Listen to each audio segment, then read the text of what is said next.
A quiet morning in Azerbaijan's capital, people rushing to work, and all of a sudden, boom! A violent explosion tears through a five-story office building in Baku. Windows shattered, walls cracked, people running in panic. At least five people rushed to the hospitals. Many, they were left injured, confused and terrified. In the meantime, fire crew and rescue teams, they stormed the entire scene.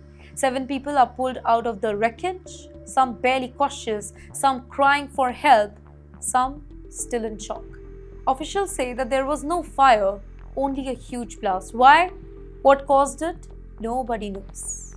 But here, local reports say that specifically Russian language outlet, they whisper something else. A gas leak, possibly triggered by damaged pipeline, and that too outside the building.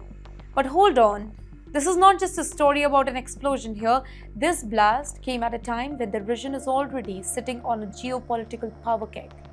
The Caspian Sea is suddenly at the center of a power struggle here. Just days before the explosion, Iran and Russia, they stood together and sent a message. Loud, clear and aimed straight at Azerbaijan. They called the Caspian Sea strategic. They spoke of its shared security, and analysts say that this was just a warning to Baku. Why? Because Azerbaijan is working closely with the US on a new peace plan, basically a Trump-brokered effort to reshape its ties with Armenia and Azerbaijan. Tehran and Moscow, they are not really happy. They see this US-supported corridor as a threat to their influence, and now, all of a sudden, an explosion in Baku, right in the middle of all these tensions. Coincidence or something else? The whole region is on the edge right now. Azerbaijan is tightening its ties with Washington.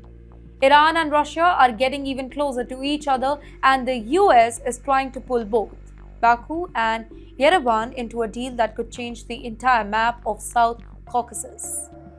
In this tense moment, an explosion, it's big enough to shake a district, has sent off alarms across the entire region. This story has many layers and many unanswered questions. Was it really a gas leak?